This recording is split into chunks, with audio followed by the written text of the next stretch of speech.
بسم الله الرحمن الرحيم. الحمد لله رب العالمين والعاقبة للمتقين والصلاة والسلام على سيد الأنبياء والمرسلين خاتم النبيين محمد وعلى آله وصحبه أجمعين. أما بعد، میرے دینی اور ایمانی بھائیوں، بزرگوں اور دوستوں، پچھلے 2 ہفتوں سے دجال اور اس کی نشانیوں کا تذکرہ چل رہا تھا. دجال کے بارے میں بتایا گیا تھا کہ اس کی اپنی شخصیت ہوگی اور اس کی خاص نشانیاں ہوں گی، جس کو وضاحت سے رسول اللہ صلی اللہ علیہ وسلم نے بیان بھی کیا ہے، جس کی طرف پچھلے ہفتے خطبے میں اشارہ کیا گیا تھا. علماء نے لکھا ہے احادیث کی روشنی میں کہ دجال سے پہلے دجالی فتنے بھی ظاہر ہوں گے. دجال کی جو بڑی بڑی نشانیاں بیان کی گئی ہیں، اس کے آنے سے پہلے ایسا دور بھی آئے گا جس میں دجالیت، جھوٹ، فریب، دھوکہ، یہ ساری چیزیں کھل کر سامنے آئے گی، اور وہ زمانہ دھوکے کا زمانہ کہلائے گا، جھوٹا زمانہ کہلائے گا. رسول اللہ صلی اللہ علیہ وسلم نے ایسے الفاظ اس کے لیے استعمال کیے ہیں اور ایسی خاص اس کی نشانیاں کھول کر بیان کی ہیں.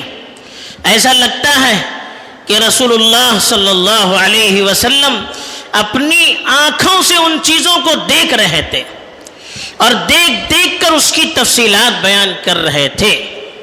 اور ظاہر بات ہے رسول اللہ صلی اللہ علیہ وسلم ہر بات اللہ کی طرف سے اور اس کی توفیق کی وجہ سے کیا کرتے تھے.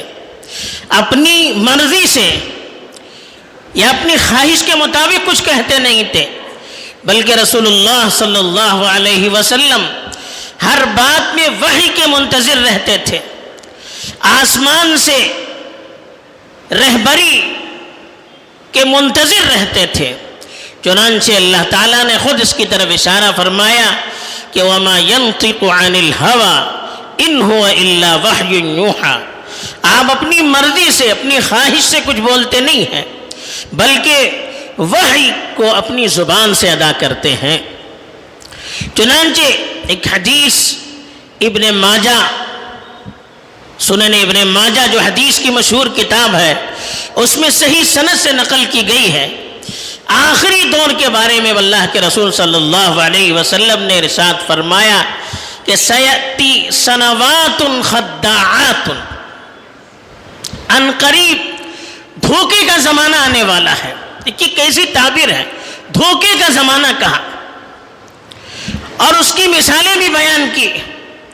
کہا کہ یصدق فیہا الکاذب ویکذب فیہا الصادق، اس میں جھوٹوں کو سچا قرار دیا جائے گا اور سچوں کو جھوٹا قرار دیا جائے گا.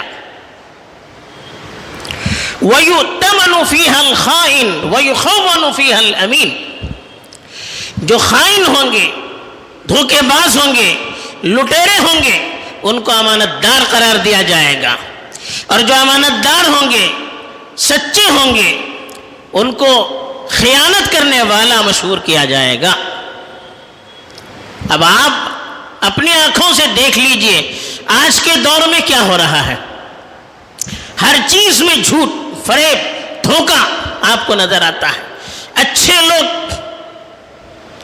جو ہمیشہ سچائی پر کاربند رہتے ہیں، سچائی کا پرچار کرتے ہیں، سچائی پر عمل کرتے ہیں، ان کو جھوٹا قرار دیا جا رہا ہے، ان کو فریبی قرار دیا جا رہا ہے، ان کو غدار قرار دیا جا رہا ہے. اور ایسے جھوٹے، ایسے فریبی جن کا ہر عمل چیخ کر اپنے فریب کا اعلان کرتا ہے، جھوٹ کا اعلان کرتا ہے، ایسے لوگوں کو ایسے لوگوں کا بڑا اکرام کیا جا رہا ہے، ایسے لوگوں کی تعریف کی جا رہی ہے، ایسے لوگوں کی باتوں کی تصدیق کی جا رہی ہے. ان کے مقابلے میں جو سچے ہوتے ہیں ان کو جھوٹا قرار دیا جاتا ہے، اور جو امانت دار ہیں، سچے ہیں، حقوق کو بحال کرنا چاہتے ہیں، عدل و انصاف سے کام کرنا چاہتے ہیں، ان کو خیانت کا دھبا ان پر لگایا جا رہا ہے، ان پر خائن ہونے کا الزام لگایا جا رہا ہے. اور جو ہمیشہ خیانت کرنے والے ہیں، دھوکہ دینے والے ہیں، ان کو امانت دار قرار دیا جا رہا ہے. پورا معاشرہ بدلتا چلا جا رہا ہے، ہر چیز الٹتی چلی جا رہی ہے. اسی کو ایک حدیث میں رسول اللہ صلی اللہ علیہ وسلم نے ارشاد فرمایا تھا کہ ان تلد الامۃ ربتہا، کہ باندی اپنی مالکن کو جنے گی. وان تر الحفاة العراة العالة رعاء الشاء يتطاولون في البنيان، اور کہا کہ آپ دیکھیں گے کہ ننگے پیر اور ننگے بدن رہنے والے، بکریاں چرانے والے، وہ بڑی بڑی بلڈنگیں بنانے میں ایک دوسرے پر فخر کریں گے، میری عمارت تمہاری عمارت سے اونچی ہو رہی ہے. پورا زمانہ الٹ جائے گا. اور اسی حدیث میں اللہ کے رسول صلی اللہ علیہ وسلم نے جو پہلے بتائی گی ابن ماجہ کی روایت میں، اس میں فرمایا کہ وَيَنْتِقُ الرُّوَيْبِضَةُ، کہ رویبضہ بولنے لگے گا. صحابہ نے پوچھا کہ یہ رویبضہ کیا ہے؟ کہا السفیہ یتکلم فی امر العامہ، عوامی مسائل میں بیوقوف لوگ، نکمے لوگ، اناڑی لوگ، جن کو کچھ نہیں معلوم، وہ بڑی بڑی باتیں بولنے لگیں گے، جن کو نہ دین سے کوئی تعلق ہے، نہ معاشرے کا کوئی درد ان کے دلوں میں ہے، نہ کوئی سمجھداری ان کے اندر پائی جاتی ہے. عام لوگ جو زیادہ عقل مند بھی نہیں ہیں، اناڑی کہہ سکتے ہیں، ان کو بڑے بڑے اسٹیجوں پر لایا جائے گا، بڑے بڑے عہدوں پر لایا جائے گا. ان کے فرمان چلیں گے، ان کی باتیں چلے گی، ان کے فتاوے چلیں گے، ان کو ڈیبیٹ کے لیے بلایا جائے گا، ان کو میٹنگوں میں بلایا جائے گا، ان کو جلسوں میں بلایا جائے گا. وہ قوم کے ہمدرد اور رہنما بن کر بات کرنے لگیں گے. یہ زمانہ ہے الٹنے کا. اس سے معلوم ہو جائے گا کہ زمانہ تبدیل ہو رہا ہے، حالات بدل رہے ہیں. ایک روایت میں اللہ کے رسول صلی اللہ علیہ وسلم نے فرمایا کہ تہلک العقول وتظہر التحوت. صحابہ نے پوچھا یہ اعول تحوت یہ کیا مطلب ہے اس کا؟ کہا اعول کا مطلب اچھے لوگ، شریف لوگ، یہ ختم ہو جائیں گے، برباد ہو جائیں گے. اور تحوت کا مطلب گرے پڑے لوگ، جن کا معاشرے میں کوئی وزن نہیں ہوگا، جن کے آگے پیچھے کون ہے کسی کو معلوم نہیں ہوگا، ایسے لوگ نمایاں ہو جائیں گے، ایسے لوگوں کا معاشرے میں چرچا ہو جائے گا. ایک اور روایت میں اس کو اس طرح سے بیان کیا کہ فتنۃ صماء عمیاء، کہا اندھا اور بہرا فتنہ، یعنی ایسا فتنہ کہ لوگوں کے اندر اس وقت تمیز کی صلاحیت ختم ہو جائے گی.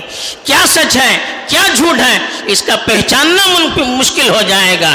لوگ اچھی چیزوں کو، سچائیوں کو دیکھ کر سمجھ نہیں پائیں گے، جھوٹ کیا ہے غلط کیا ہے اس کو سمجھ نہیں پائیں گے. اچھی چیزوں کو سن کر، حق بات کو سن کر قبول کرنے کی صلاحیت نہیں ہوگی. سچائی کو اپنی آنکھوں سے دیکھیں گے پھر بھی قبول کرنے کی ان کے اندر صلاحیت نہیں ہوگی. یہ دور آئے گا کہ انسان کی فطرت مسخ ہو جائے گی، ان کا ایمان، ان کی بصیرت ختم ہو جائے گی.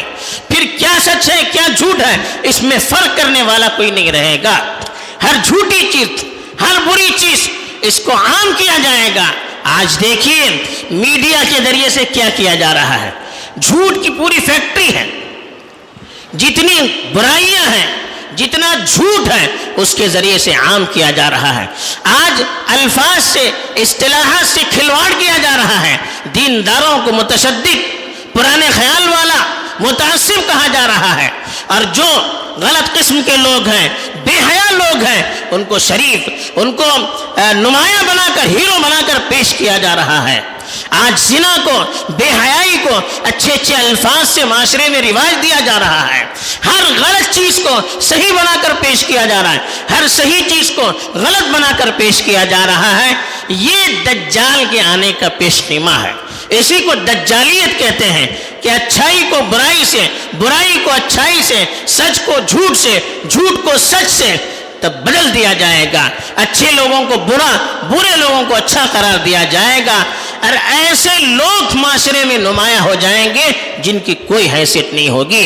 آدمی کو شرافت کی بنیاد پر، خاندانی نسبت کی بنیاد پر، علم کی بنیاد پر، سمجھ بوجھ کی بنیاد پر عہدے مناصب نہیں دیے جائیں گے، ان کو آگے نہیں کیا جائے گا، بلکہ اور کسی چیز کو، پیسوں کی وجہ سے یا اور کسی دوسری صفات کی وجہ سے ان کو آگے کیا جائے گا، جانبداری کی وجہ سے، گروپ بندی کی وجہ سے لوگوں کو آگے کیا جائے گا۔ یہ جب زمانہ آئے گا تو پھر معاشرے کی بربادی لازمی ہو جائے گی، اس کے اثرات کھل کر آج نظر آ رہے ہیں۔ تو ہمیں دجال کے بارے میں جو کچھ ہم نے سنا اور آج کے خطبے میں جو چیزیں بیان کی گئی ہیں، ان کو سامنے رکھ کر اپنا بھی اور اپنے معاشرے کا جائزہ لینا چاہیے، اور اس کی روشنی میں صحیح غلط، حق اور ناحق، خیر اور شر، سچ اور جھوٹ، امانت داری اور خیانت، اس کے اور ایسے لوگوں کے درمیان فرق کرنا چاہیے۔ اگر ہم نے ابھی سے اس پر دھیان نہیں دیا اور اس بنیاد پر معاشرے کو کھڑا کرنے کی کوشش نہیں کی تو پھر کچھ دور نہیں کہ ایسا دور آ جائے جس میں دجالیت آنکھیں پھاڑ پھاڑ کر، چیخ چیخ کر ہمارے معاشرے میں داخل ہو جائے۔ اللہ حفاظت فرمائے اور صحیح راستے پر چلنے کی ہم کو توفیق دے، آمین۔ وآخر دعوانا ان الحمد للہ رب العالمین۔